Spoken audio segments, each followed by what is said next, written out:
18 begon Adriana Westra met haar missie. Als clown wordt zelfskip en verdievendaasje brengen bij ouderen en zieken. Ze joeg haar baan ervoor op en begon de stichting Koritsa.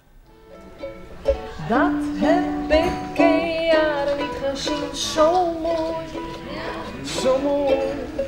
Het tiental verzorgingstehuizen, zoals de Waadwind in Dokkum, krijgen geregeld een bezoek van de clowns van Koritsa. Ik reizige Adriana verschillende keer naar binnentehuizen in landen als Rusland en Cambodja. Maar nu zetten ze er een punt achter. Er zijn in de loop der tijd zoveel dingen in mijn leven erbij gekomen. Aan werkzaamheden, aan dingen. Waardoor ik op een gegeven moment zoiets had van, ik kan dit niet meer voor 150% doen. Dan stop ik liever dan dat het maar wat doorsleept. Dus, maar dat is wel een moeilijke keuze. De orenclowns van Koritsa nemen haar werk oer. Omdat Adriana en Koritsa samen elkaar verbonden binnen, hebben ze kiezen voor een orennaam, Clowns for Care.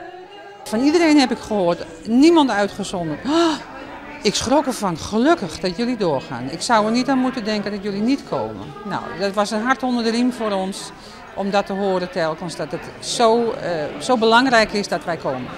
Als ik de afgelopen jaren heb gezien wat het deed met mensen en nog steeds, dat je mensen van het ene moment helemaal om kunt zien slaan naar bijna apathisch zitten. Tot in één keer een glimlach of een twinkeling in je ogen en dan denk je, ja, dat doel is dan bereikt. Fantastisch. Wat mooi. Ik had er warm van, samen. Ja, dat was ik wel heel.